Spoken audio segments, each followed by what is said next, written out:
¿Qué se puede pensar de una guerra como esta? Es algo cruel, es algo inhumano.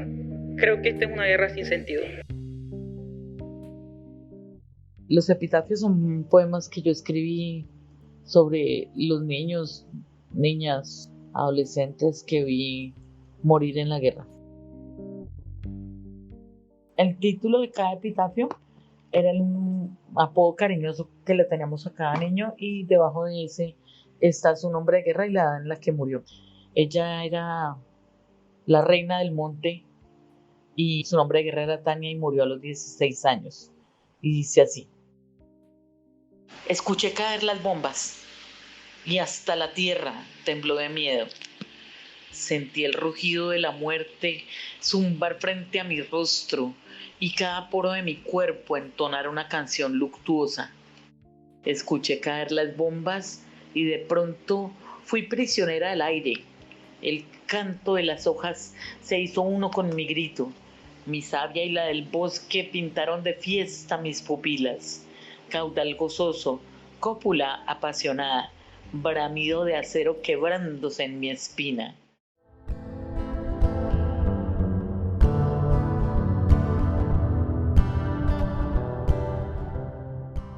Diana es una mujer que se ve fuerte, risueña, con la voz firme. Tiene una voz de mujer a quien la vida le ha pegado con fuerza, un golpe tras otro, casi que inclemente. Desde el mismo instante en que nació, incluso antes, desde esos meses que pasó en el vientre de su madre, tal vez los únicos que estuvo irremediablemente unida a ella, sufrió el rechazo y la crueldad. Pero su voz es también aquella de una mujer que, a pesar de todo, ha sabido encontrar la belleza y convertirla en palabra, o permitir que la palabra la salve a ella, a lo más esencial de su propio ser. Como dije antes, Diana es poeta. Escuché caer las bombas y luego ya no hubo un yo, ni hubo nada.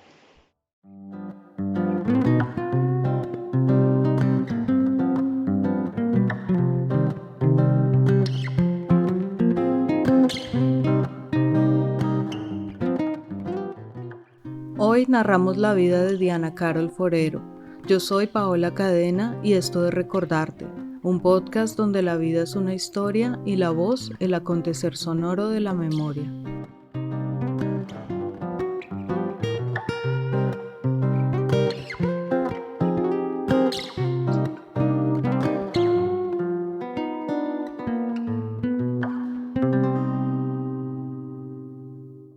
Era un domingo de septiembre del 2023. Yo estaba esperando a Diana sentada enfrente de mi computador y ella estaba un poco retrasada en conectarse. Un segundito, llego a la casa que estaba por acá en la plaza del mercado campesino, entonces me demoro un poquito, 10 minuticos, qué pena. Esta entrevista llevaba en espera desde febrero, cuando leí una crónica en la revista Late sobre una mujer, una poeta cuya historia me dejó sin palabras.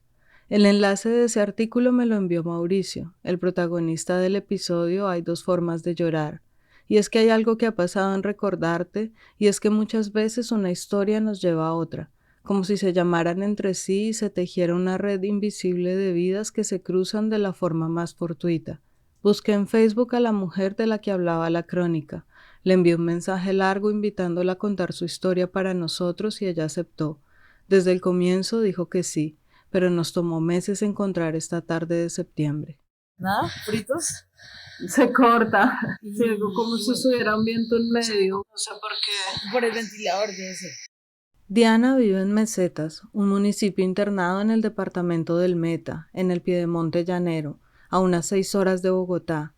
Allá el internet no siempre funciona bien y el clima es caliente. El ventilador, al comienzo de la entrevista, andaba metido entre la voz de Diana y la mía, un zumbido constante que hacía todavía más difícil escuchar, pero el calor estaba duro y no lo podía apagar. La señal iba y venía como bailando con nosotras, pero con todo el esfuerzo insistimos y nos metimos en su historia. Los audios no serán de la mejor calidad al comienzo, luego se fueron resolviendo, pero la historia está y definitivamente vale la pena. Mi mamá era madre soltera, o sea, yo no conocía a mi papá. De hecho, vine a conocer a mi papá hace como 2 meses, tal vez. porque no nos habíamos visto nunca en persona. Diana tiene 49 años y nació en Villavicencio, la capital del Meta. Siempre tuvo un solo apellido, el de su madre, y recuerda cómo eso la hacía ganarse burlas y comentarios ofensivos en el colegio. Su madre y su padre se conocieron en la Universidad Nacional en Bogotá. Ella estudiaba matemáticas y él ingeniería civil. Diana fue concebida en las residencias estudiantiles de la universidad, que por ese entonces todavía daban hospedaje a los estudiantes. Cuando su madre se dio cuenta de que estaba embarazada, le contó al padre, pero él simplemente se lavó las manos. Ella no solo tenía escarceos con mi papá, sino con otros dos amigos también. Y cuando cuando ella le dijo, mira, es que estoy embarazada, mi papá le dijo, ¿y a mí quién me dice que es mío y no es de fulano y no es de sultano? Y no es de mi hermano, porque además un hermano de él también. Entonces, bueno, ella se sintió confrontada por él y le dio mucha ira y le cogió bronca por eso. Además que estamos en un mundo machista y pues ese suele ser el comportamiento de los hombres incluso hoy en día, ¿no? El man se fue por las ramas, ella se quedó con el paquete. Tengo entendido que ella trató de librarse del paquete y no pudo.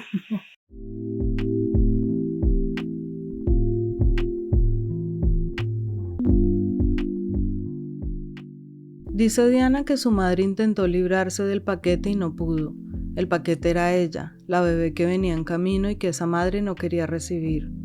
Llena de ira con su pareja, la mamá decidió irse para Villavicencio y allá le contó del embarazo a su propia madre, la abuela de Diana, y le dijo que ella no la quería tener. Pero la abuela, que no estaba para nada de acuerdo con el aborto, prácticamente la obligó a continuar con el embarazo y a tener esa niña. Desde entonces, Diana siempre experimentó un rechazo por parte de su mamá, y además, por alguna razón que nunca logró entender del todo, su madre pareció guardarle un profundo rencor. Le decía que durante el embarazo se golpeaba la panza intentando que no naciera, y alguna vez, en una discusión entre las dos, su madre le dijo que ni siquiera parirla había sido algo contundente, que solo había sentido una especie de cólico menstrual antes de que saliera. Palabras más, palabras menos, le dijo que su nacimiento no había significado nada más que una molestia menor. En otra ocasión en que Diana le preguntó por qué no la quería, le dijo que ella no parecía a su hija, que no se parecía a ella sino al hombre que la había engendrado. Diana no culpa a su madre, dice que con el tiempo ha tratado de entenderla. Sabe que fue una mujer maltratada por las convenciones de su época. Sabe además que fue ultrajada por uno de sus hermanos mayores siendo una niña, y es consciente de que algo así genera necesariamente una ruptura en cualquier ser humano. Eso le quiebra la psiquis a una persona, me dijo ella. Diana ha sido capaz de dejar a un lado el vestido de hija y ponerse el de mujer, y desde ese lugar entender a su madre. Me dice que solo nosotras sabemos lo que nos ha tocado, y que si una mujer no trata de entender a las mujeres, entonces ¿en qué estamos? Además, hubo algo que su abuela nunca le enseñó. Y ella cometió un error conmigo, fue que nunca me enseñó a tener rencor ni a guardarle rencor a nadie por nada. Su madre la dejó con su abuela cuando tenía apenas 2 horas de nacida. Fue la abuela quien la sacó adelante como pudo. A ella, Diana le debe todo. En medio de mucha pobreza y mucha dificultad, su abuela tuvo 8 o 9 hijos. Se atendió sola a los partos y sola los crió a todos porque el abuelo era transportador y andaba en camión para arriba y para abajo tratando de conseguir el sustento. Para la época en que Diana nació, su abuelo había estrellado el camión y por eso tuvo que empezar a trabajar como obrero en las carreteras. De hecho, el día de su nacimiento él estaba trabajando en un pueblo llamado Quebrada Blanca en una época de derrumbes y no pudo conocerla hasta 3 meses después. Había muchas carencias. El abuelo, por ejemplo, tenía que caminar hasta el trabajo porque en ese tiempo el Ministerio de Obras Públicas no tenía buses que recogieran a los trabajadores. Y entonces él tenía que cruzar la ciudad de Villavicencio caminando, con botas pesadas y bajo el sol, 1 hora y media hasta llegar al trabajo y el mismo recorrido de vuelta a casa. Diana recuerda cómo llegaba casi desmayado y con los pies pelados, y cómo todos los primos competían y corrían a quitarle las botas y ponerle las chanclas cuando llegaba. Siempre habíamos niños en esa casa, como 2 o 3 tal vez. Yo era la mayor de todos, fui la mayor de los nietos, entonces a mí me tocó limpiar más de un par de nalgas. Y pues yo siempre era como la nana, mis otros primos me decían nana, porque yo era la que les ayudaba a cuidar, la que lavaba la loza, ayudaba a hacer el oficio de la casa. Cuando Diana tenía alrededor de 7 años, su madre y su abuela tuvieron una discusión, y la madre, que vivía en Mitú, una región internada en la Amazonía y de difícil acceso, decidió llevarse a Diana con ella. Allá pasaría más o menos 3 meses, una temporada corta pero que para ella se sintió como una eternidad cruel que casi la mata. El hijo de su padrastro de turno, bastante mayor que ella, intentó ultrajarla. Diana guardó silencio ante el abuso, pero su cuerpo no pudo callar. Mi cuerpo somatizó todo ese sufrimiento y me dio una hepatitis mortal, casi me mata, me dio dermatitis además. Me salieron como 27 forúnculos solo en la cara y el resto del cuerpo como otros 14 más o menos. Estaba pudriéndome en vida literal. Dice ella que estaba pudriéndose en vida, como si su cuerpo echara mano de sus últimos recursos para defenderla de ese sufrimiento que ella misma en su miedo de niña no se atrevía a pronunciar. Esos forúnculos que empezó a tener por todo el cuerpo fueron al final lo que alejó a su abusador, y la enfermedad, la hepatitis, forzó a su madre a llevarla al hospital, donde le dijeron que no había nada que hacer, que la llevara a morirse en la casa. Y pues mi mamá no me llevó a la casa porque pues, básicamente como que iba a hacer conmigo allá. Entonces cuando eso de mi se viajaba en aviones de carga. Me acuerdo que me subió al avión de carga y me llevó, me trajo a Villabón de mi abuela y llegó llorando de mi abuela a pedirle que me salvara. Y pues mi abuela me salvó otra vez. Su abuela la salvó una vez más. Al recibirla de manos de Carmenza, la madre de Diana, la abuela corrió a buscar un médico que la ayudara y que con paciencia y mucho tratamiento la salvó. Así Diana volvió a vivir con la abuela y no se fue de allí por un buen tiempo. Pasaron los años, yendo a la escuela, ayudando en la casa con el cuidado de sus primos y atravesando situaciones económicas difíciles en la familia. Diana se graduó en 1990 de la secundaria con 16 años recién cumplidos, y la opción que le propuso su abuela fue que buscara algo que estudiar en el SENA, un centro educativo tecnológico y vocacional subsidiado por el Estado que es mucho más accesible económicamente que una universidad, pero que no brinda carreras profesionales. La única universidad del área era la Unillanos, pero la abuela le dijo que no estaba al alcance de su presupuesto, y además por ese entonces allí solo se ofrecían las carreras de agronomía y veterinaria, y a Diana no le interesaba ni la una ni la otra, lo que le gustaba eran las matemáticas y la literatura. Para ella en esa época, que su abuela le propusiera estudiar en el SENA le pareció un insulto. Había sido la mejor bachiller del colegio en ese año y tuvo el segundo mejor puntaje en las pruebas de estado en el departamento del Meta. Además, se había presentado a la Universidad Nacional, que tiene el examen de admisión más difícil del país, y había pasado para ingeniería civil. Así que ella no estaba dispuesta a conformarse con una carrera tecnológica del SENA. Sus aspiraciones iban mucho más allá. Yo dije, no, yo tengo ahorro, yo me voy. Porque pues como yo era la niña de los mandados en la cuadra, entonces Diana hacía los mandados en la cuadra y los vecinos le regalaban muchas veces las vueltas, el cambio, y con eso poco a poco había ido ahorrando.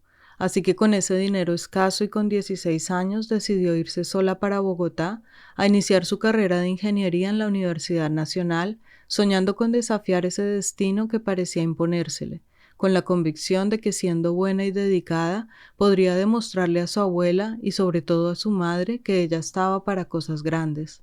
cuando pequeña me habían dicho que haga todo bien, esfuércese, sea buena y la vida le va a recompensar y le va a ir bien, ¿no? Y yo me comí ese cuento completito.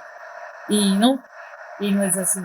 Y no es así porque hay condiciones estructurales que no permiten que funcione así. El mundo no es así de básico ni elemental. Y no por ser bueno y hacer las cosas buenas y esforzarse, eh, le va a ir bien. No, eso es mentira. Eso es mentira. El mundo es cruel y es duro y es complejo. A Diana le fue mal, muy mal. Bogotá, esa ciudad inmensa y abrumadora, no la recibió compasivamente. Le enseñó el peso de las distancias interminables, del dinero y del hambre. Ella luchó a toda costa, pero la ciudad y la vida le mostraron que hacer las cosas bien a veces no basta. Diana sentía que ella podía ganarle al mundo entero. Venía de ser la mejor estudiante de su colegio, de ganarse concursos y recibir menciones, y eso la hacía pensar que podría con todo. Pero en Bogotá, ella era solo una más entre millones de personas. Esos primeros meses fueron horribles.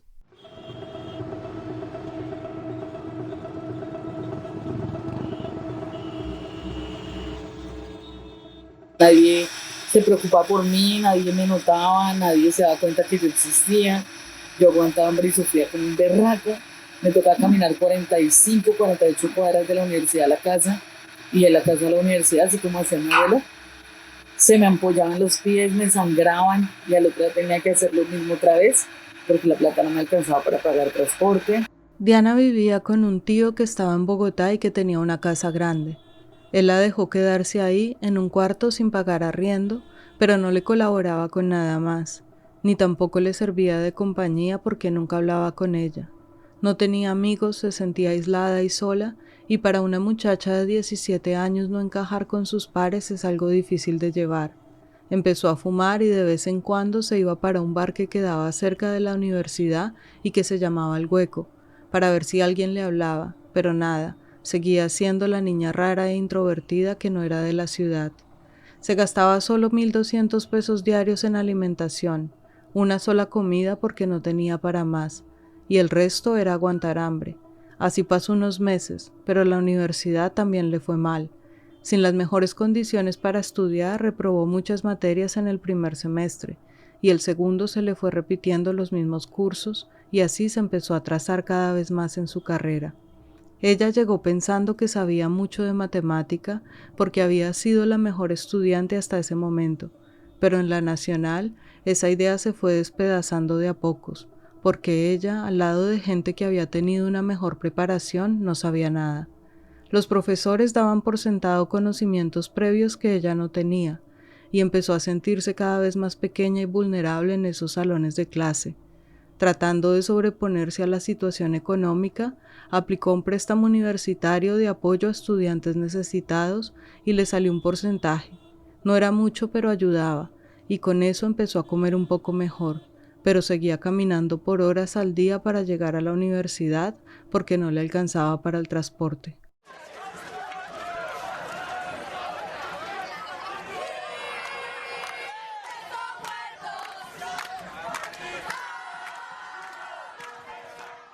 Un día en la universidad empezaron a verse signos y políticas de privatización. Diana sintió la necesidad de involucrarse directamente en este proceso de defender la universidad pública, de reclamar las condiciones para que la educación allí siguiera siendo accesible para todos. Se organizaron protestas y los estudiantes entraron en una asamblea permanente que duró bastante. Su liderazgo en esos procesos le dio notoriedad en la institución y al parecer, según le dijo un profesor, su nombre empezó a formar parte de una lista clandestina de estudiantes considerados problemáticos y revoltosos. Eso le trajo muchos problemas. Ella había empezado a trabajar para poder comer, pero el horario del trabajo y de la universidad no eran casi nunca compatibles. Por eso empezó a fallar mucho a clases. Estudiaba por su cuenta y siempre iba a presentar los exámenes y evaluaciones. Solo así estaba logrando llevar las dos cosas, trabajo y estudio. Pero después de esa asamblea y de toda la revuelta de estudiantes algo cambió. Los profesores que antes habían aceptado que no asistiera como los demás, siempre y cuando pasara los exámenes, ahora empezaron a cerrarle la puerta en la cara. Todo esto terminó en que a Diana la sacaron de la Universidad Nacional. Perdió el cupo. Sin embargo, ya con trabajo y vivienda, decidió no rendirse y empezó a estudiar ingeniería catastral en la Universidad Distrital, otra de las universidades públicas de Bogotá. Allí la cosa empezó diferente. Terminó semestre con el primer puesto y le dieron una beca para el segundo semestre. Por fin las cosas le empezaban a salir bien. Pero de repente, otra vez Bogotá le cerró las puertas. Perdió su trabajo y no tenía ya con qué pagar la renta.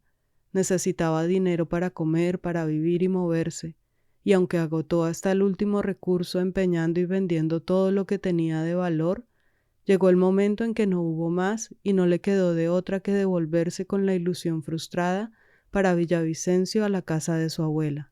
Lo intenté, luché contra la ciudad y no pude y la ciudad me ganó. Recién llegada a Villavicencio intentó encontrar un trabajo, pero no fue nada fácil. Dejó hojas de vida o currículos en cada rincón de la ciudad, pero nada.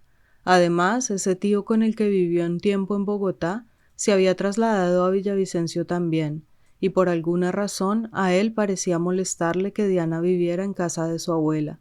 Cada vez que iba de visita se lo hacía notar. Ella empezó a sentirse como mosco en leche, como que no encajaba, como que ahí tampoco era bien recibida, y eso la llevó a tomar una decisión. Se iría para el Guaviare, una población aún más internada en los llanos orientales, donde vivía y trabajaba su mamá como maestra. Diana tenía contacto esporádico con ella por teléfono, así que le dijo que le ayudara a conseguir trabajo y su madre le dijo que sí. Bueno, yo llego al Guaviare, ella me consiguió trabajo con un ingeniero allá que era contratista de la gobernación y pero ya todo el mundo en el pueblo lo tenía convencido de que yo era ingeniera o de que estaba programador de ingeniería civil. Y llego yo, sí, que me votaron como a mitad de carrera. A ella le avergonzaba que yo estuviera allá. Entonces, como a los 3 días me echó de la casa. No me quería. Su madre la echó de la casa y a Diana se le juntó toda la rabia por tanto rechazo, uno tras otro acumulados en su memoria y esta, como decimos, fue de esas gotas que rebosó la copa. Entonces se dijo a sí misma que no le iba a dar gusto, que si su madre la quería lejos, ella se iba a quedar. Rentó una casa cerca a la orilla del río y siguió trabajando decidida en permanecer en ese pueblo, hasta que un día Ella vio que yo, como tenía trabajo con el ingeniero, no me iba a ir, entonces fue y habló con el ingeniero y le montó escándalo y dijo que me tenía que echar. Si no se la quería llevar allá de enemiga, me tenía que echar. Entonces el man me llama y me dice, mire, yo no puedo dar más trabajo, yo no quiero problemas con su mamá, a su mamá la conoce todo el mundo en este pueblo.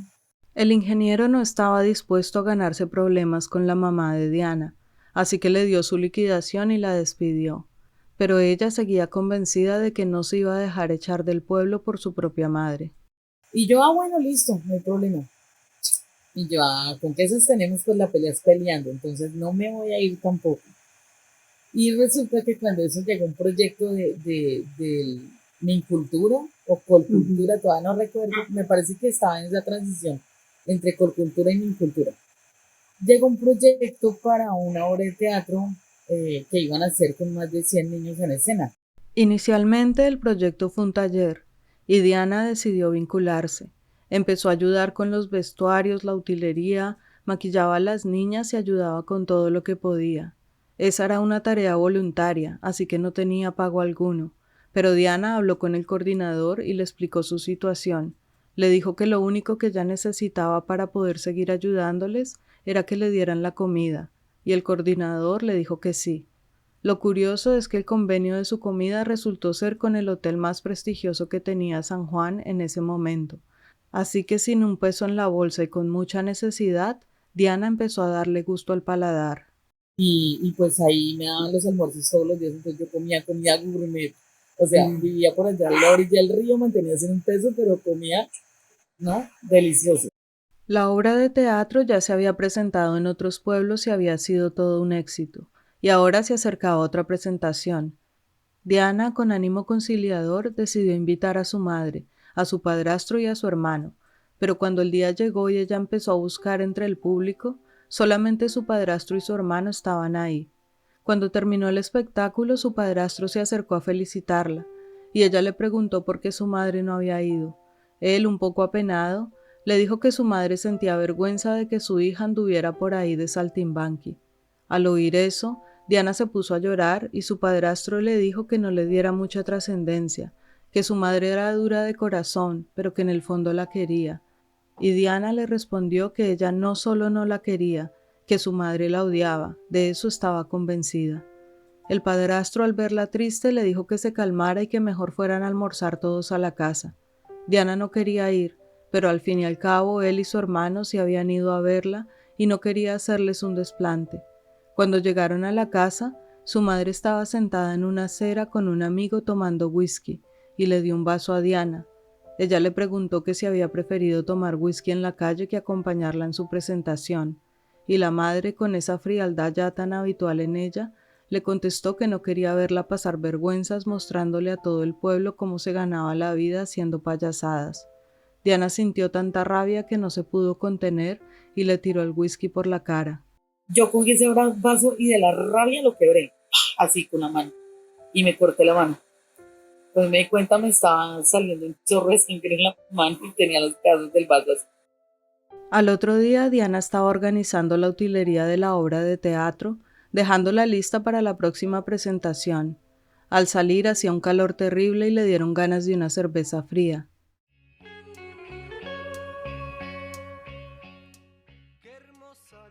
No era que le sobrara el dinero, pero quiso darse ese gusto y se fue para una tienda que se llamaba Candilejas, donde ponían buenas baladas. Se sentó en la barra y pidió su cerveza.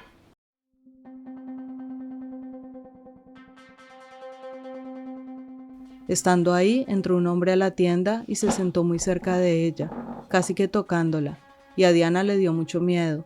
Decidió tomar su botella y pararse de la barra para salir de la tienda, pero cuando se puso de pie, el tipo la tomó del brazo y le dijo que se sentara, que tenían que hablar.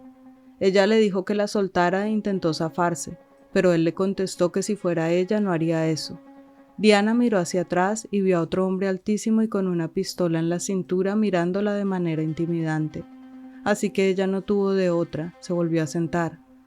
Le dijo que ellos sabían quién era ella y que venían a ofrecerle un trabajo en la alcaldía o en la gobernación, un trabajo bien pagado. Diana le preguntó quiénes eran ellos y él le contestó: digamos que somos una asociación de vecinos. Diana preguntó: ¿una asociación de vecinos para qué?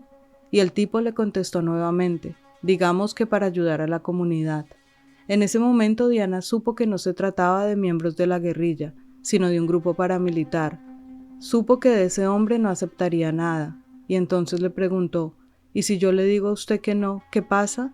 Y él le contestó: Tiene 24 horas para que me desocupe el pueblo. Y agradezca que la mamá de usted es amiga de nosotros y si no, ya la dejaba aquí con la jeta llena de moscas. Cuando el tipo me dice eso, yo dije, marica, o sea, mi mamá me echó los paras. Diana le preguntó al hombre que si se podía ir. Salió corriendo a su casa, recogió sus cosas y al otro día a las 4 de la mañana estaba caminando en la carretera con una mochila al hombro. No iba a esperar a que le repitieran la orden. Sabía que con esa gente no se podía jugar.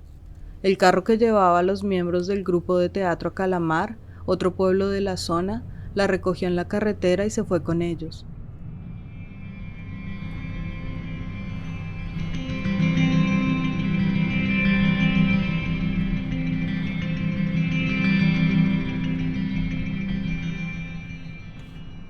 Allá tenía amigos profesores que la recibieron y estuvo trabajando 2 meses con la Casa de la Cultura en el área de teatro. Ya establecida, empezó a colaborar con una emisora comunitaria haciendo un programa radial para mujeres, en el que ponía baladas y música pop, pero ella no quería solo poner música, y había notado que en el pueblo había mucho machismo y mucha violencia de género, así que empezó a hablar de esos temas.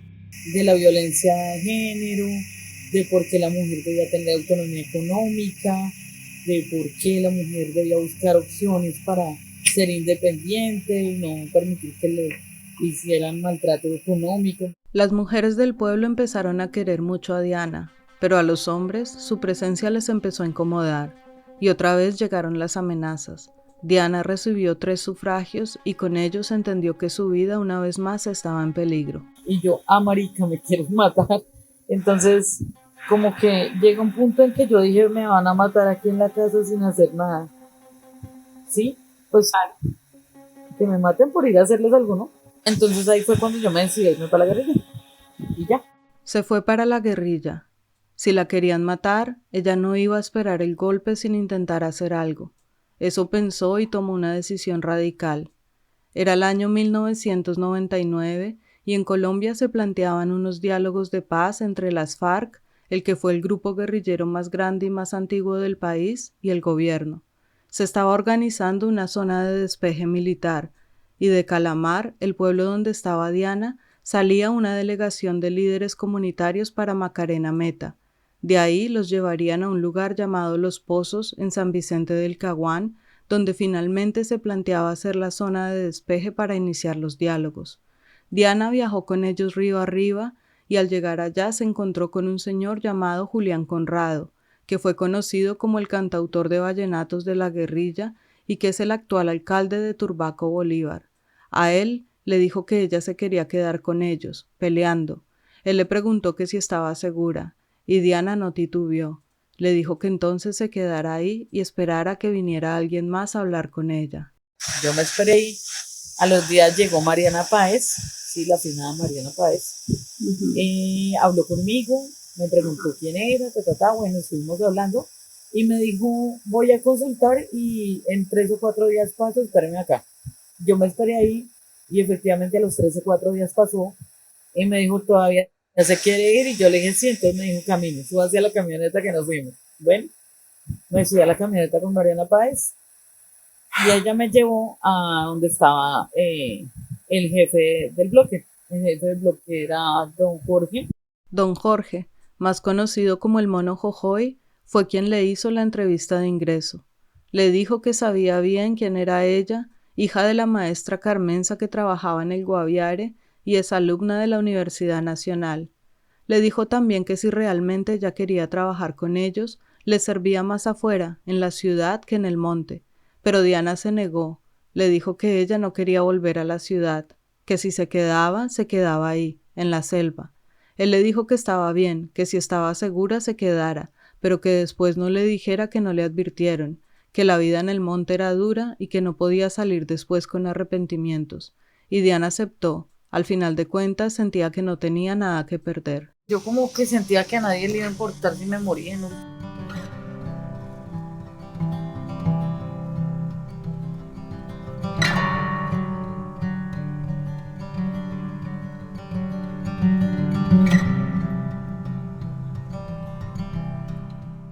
No hemos hecho antes un paréntesis explícito en ninguna historia de recordarte, y mientras escribía este guión, me preguntaba cómo se hace un paréntesis auditivo, sobre todo uno que está vacío, y entendí entonces que se hace con un silencio.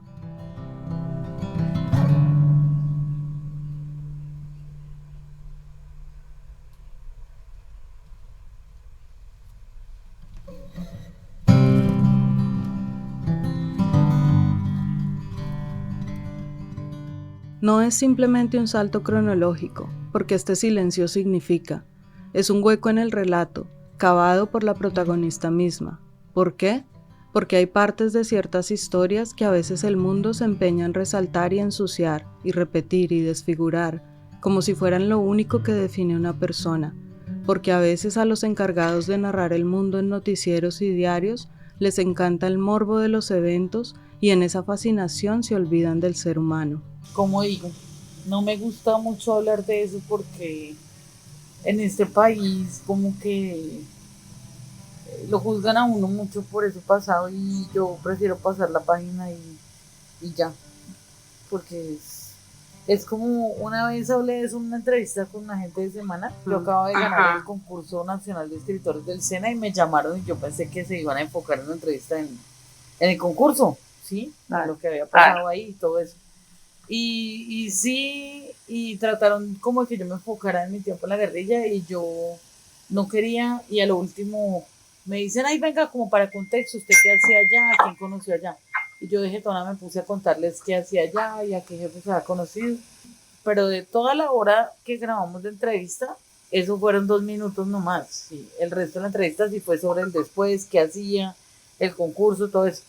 Y resulta que no salió nada de la entrevista en Semana, salió una vaina ahí toda ridícula, como de 10 renglones donde hablaban de la figura que ellos imaginaban que había sido yo en la guerrilla, y parecía como que yo presumiera de que había conocido al mono y a una cantidad de jefes, entonces lo que me gané fue un montón de amenazas por eso que publicó Semana. En este país la uno mía porque por cualquier cosa le ponen la lápiz a uno. Entonces, eso prefiero obviarlo. Hay demasiada polarización como para uno hablar de eso, como para enfocarse en eso. Pues la gente sabe que yo estuve allá porque yo no lo niego, pero como yo prefiero pasar por esos años rápido.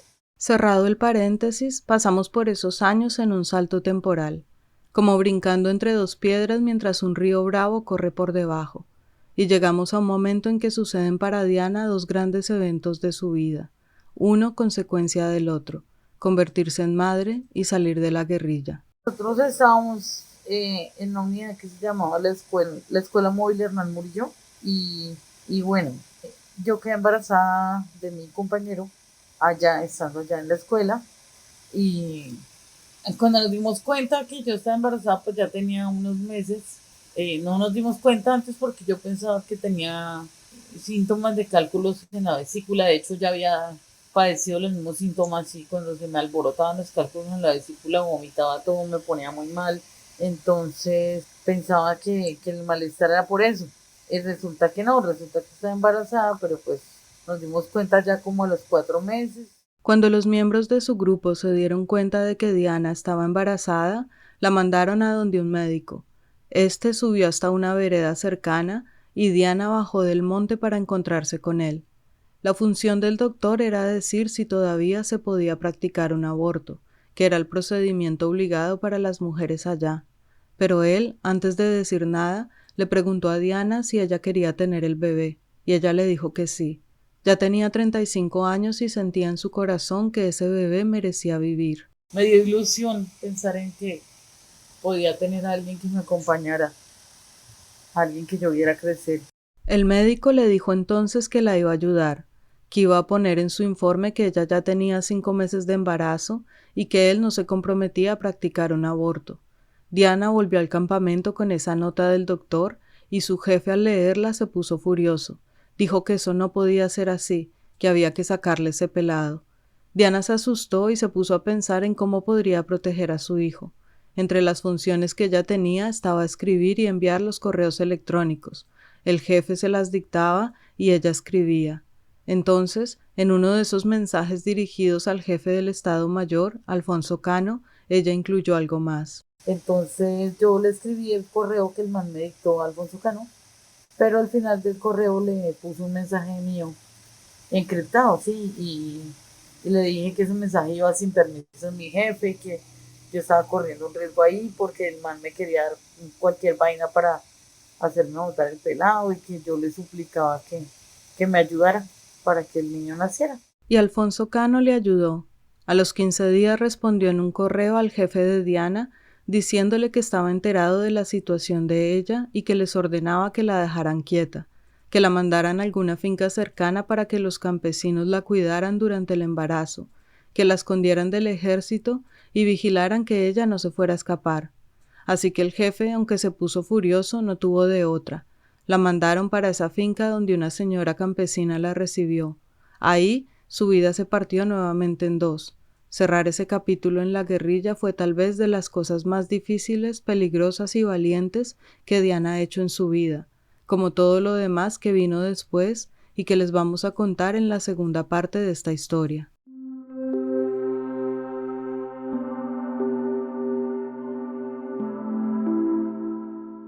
Soy yo, la que escribía versos intensos y breves, como heridas de bala. Cuando el niño nace, pues la cosa es que yo sabía que me iba a tocar dejarlo en algún lugar, ¿sí? Y él nació con un problema en el colon. Él nació con una cosa que se llama síndrome de Hirschsprung, omega colon. Soy yo, la que perdió sus vísceras y endureció su aliento en una sangrienta guerra contra sí misma. Yo lloraba y lloraba abrazando a mi muchachito.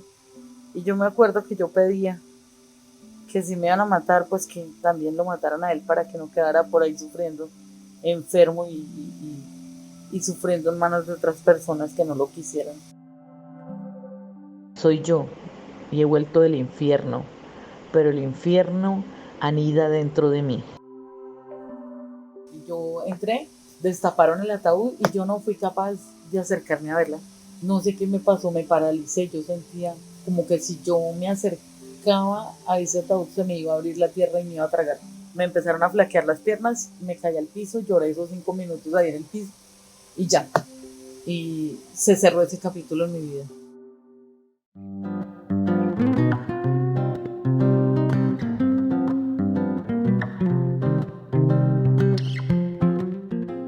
La producción y el diseño sonoro son de Paola Cadena. La edición es de Nidia Herrera y la música original es de Mike Forrestel. Gracias por escuchar otra historia de Recordarte y volvemos en 2 semanas con la continuación de esta historia.